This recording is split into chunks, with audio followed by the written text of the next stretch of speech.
Today's guest is Katherine of Brave Space Nutrition.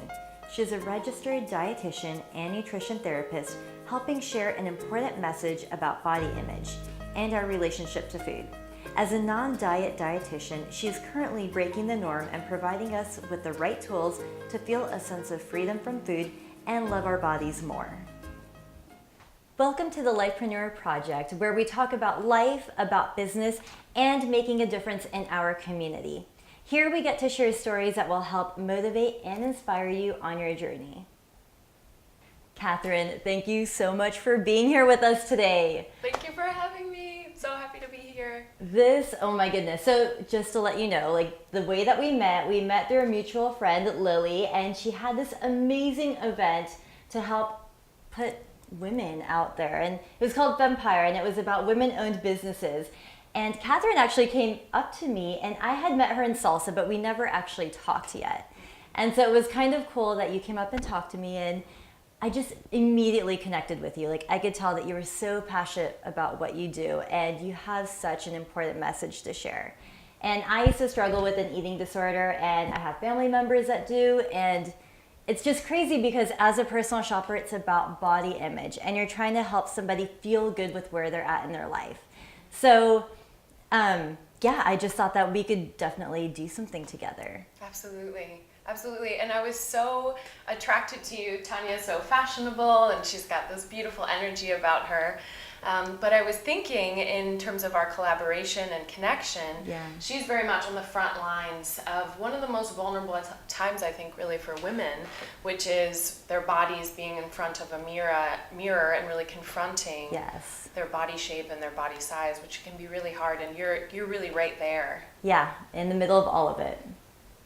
I actually want to start off with a quote that you put on Instagram. By the way, I love her Instagram. I find it so inspirational. There is a quote that you talked about, sometimes it takes more unlearning than learning in the process.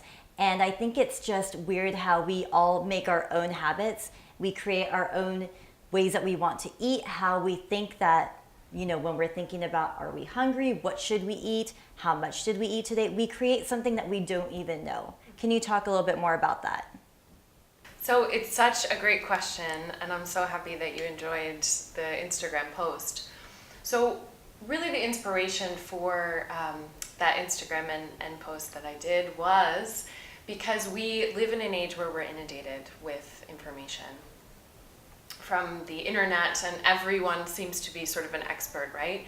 And then we also very much exist in a world and in a culture where health has become part of our morality. You're sort of in good health or not, you're clean or you're dirty.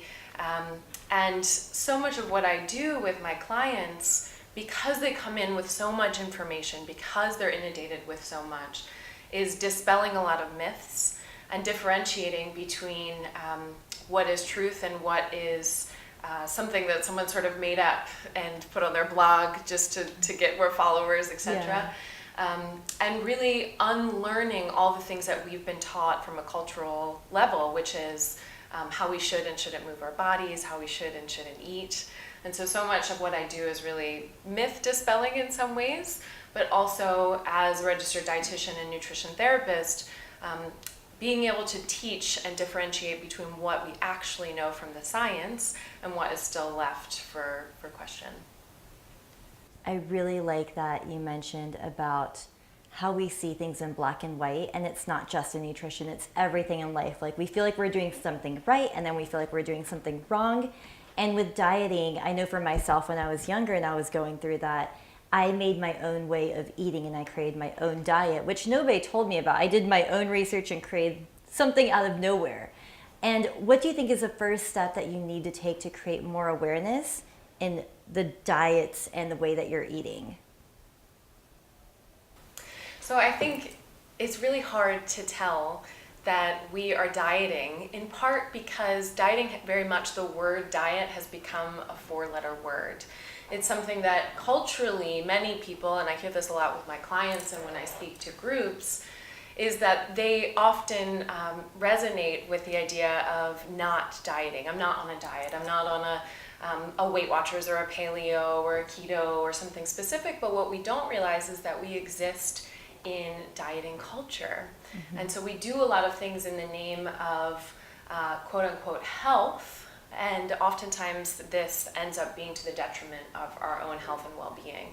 So anything that's happening in the name of restriction, or when we're thinking about wanting to lose weight, right, may end up contributing negatively to our health. So what I would say is the first step in sort of recognizing or assessing whether or not you feel like you're in a stuck place with the way that you approach food and your relationship with food is really asking yourself what your motivations are and intentions are. So if it is because you feel connected to your body, because you identify as an intuitive eater, because there's no morality between sort of good and bad, and you eat to fuel yourself and your mind, then that's quite different than sort of looking at food and making and doing the dichotomous thinking, which is what you mentioned, and sort of approaching it as black and white, good and bad, clean and dirty. And so really a first step in all of this is starting to zoom out and not hyper-focus on one area and take a broader assessment of how we're feeding and nourishing our bodies and how we're moving our bodies and whether or not that's actually supporting our well-being or if it's causing more suffering in the long run. You have so much knowledge, and I love the passion that you have for what you're doing. You can see it on your Instagram posts, you can see when you talk about the subject. How did you decide to go into this field? So my journey to where I sit right now with you has been a long one, but worthwhile.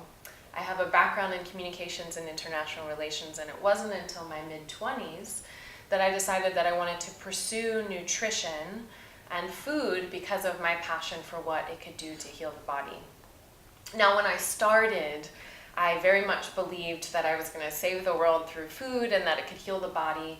And while I still believe in the power of foods, what I realized as I went through my schooling and my education, and then went on to do my dietetic internship, then I came back and worked for a health and wellness company in downtown Seattle, that the area that really needed the most focus and attention for a lot of the folks that I was working with was their relationship to food.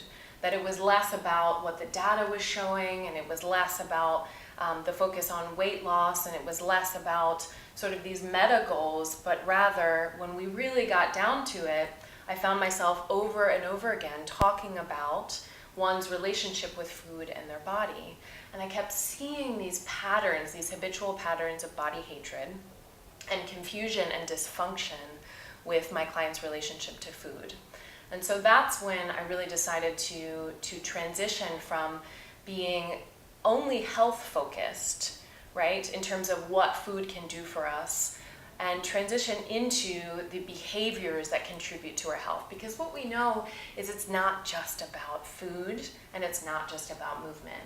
It's about our relationship to our body. It's about connections to others. It's about access to food. It's about being a woman in our culture and the pressures that are on us. And then men also experience different kinds of pressures as well. And so there's so many things that I was learning that contributed to our health and well-being that on the surface seem to have a lot to do with food and body, but we just dig a little bit deeper and we realize there are many things that are contributing to it. And so that's when I pursued seeking out and becoming a certified intuitive eating practitioner. And I operate from a health at every size perspective, which means that I take the focus off of weight as a parameter for health and focus on the behaviors that we know contribute to health and longevity, and take the shame out of eating and our relationship to food and body. You had so much good content there. I could want to dig so much deeper into everything. I know that we don't have time right now. But as a personal shopper, I work with clients that struggle through this. Like you said, it is a journey and it takes a while. Like change does not happen overnight. It takes like every day doing little steps, and sometimes you go back, and maybe weeks you go ahead, and then sometimes you go back into these habits that you created or that you learned for yourself. So when you're with somebody and they're body shaming themselves or talking negatively about their body, is there any advice that you have of somebody from the outside? Because I know in a situation you can't change obviously what they see from themselves when they're looking in the mirror, but is there something we can do to help somebody at that point? So Shame is such an important word here because it comes up so often for us in our lives, and yet we may not even realize that it's happening. And so what I often see is we get stuck in, to quote Brene Brown, in spiral shame, right? And that's also the case for the way we speak to and treat our bodies. So as you were saying, you are on the front lines and you're in the trenches, and you are hearing firsthand when you're with someone the body shame and the body hatred of someone as they're sort of picking themselves apart, or what I imagine it to be like. So one of the first steps I would say when we're starting to notice, because the first step is really to notice that you're doing it, because we have what I like to call sort of screenplays that are happening, but we may not even be realizing that it's happening. It's sort of running in the background because we've been so habituated to hate our bodies, right? To be held to a cultural thin ideal that is unattainable for most people. So first step is to recognize it. Okay, I'm seeing that I'm shaming my body, and this is happening right now. The next step, and this can be really helpful, and although I don't know if it can happen in the dressing room, but this is something that you could do on your own when you're at home, or with a practitioner, is to think about and follow it all the way through. So what I mean by that is, if there's a thought about your body, say for example, I'd like to be a smaller size. If we follow that through and think, okay, well, if I was a smaller body size, then what? What would I like to have? What would I achieve? And then we keep following that through. Say it's in this case, it's a relationship. Okay, so what I'm hearing then is that you'd like to be more connected to other people. Okay, so if you're more connected either romantically or in friendship, then what? And then we follow that through. And then we keep going, and what usually happens is we end up to a place where it has nothing to do with body, right? It's not about actually our body image. It's about something else that we desire. But we're so accultured to go towards our body when we're wanting something or we're desiring something, that's all we know. And we don't actually know how to articulate what it is that we really desire. Another layer of this too is that, as I mentioned earlier, there are unrealistic cultural expectations about what women's bodies should look like. And so oftentimes we are inundated with social media, in our culture, with messages about what we're supposed to look like. And so when we see our body, especially I imagine when we're trying on new clothes and we're in the dressing room, it can be very, very triggering.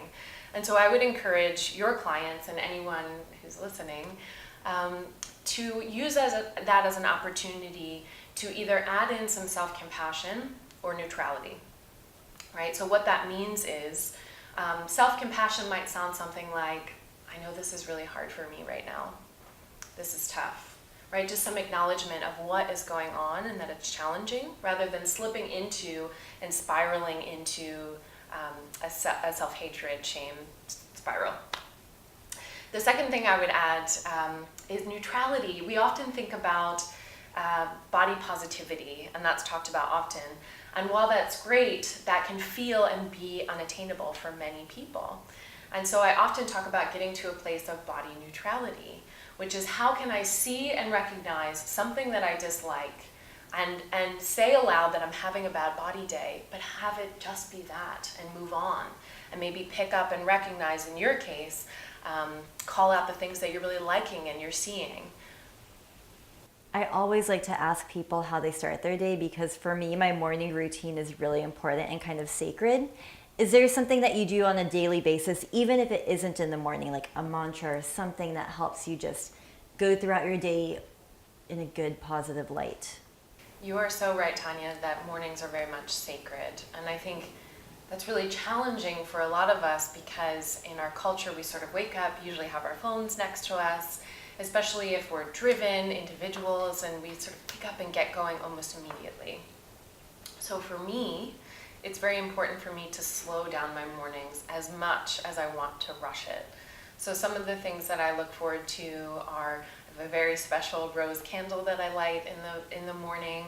I love my morning coffee routine of getting up and grinding the beans, and that's very much therapeutic and meditative for me in many ways. I also meditate on a daily basis in the morning, so I usually leave about 5 to 10 minutes And that doesn't seem like much, but in my practice, it can even be challenging in and of itself. And so having just a few things that allow me to delay the onset of really starting my day, I find really sets me up for being my most calm and grounded self.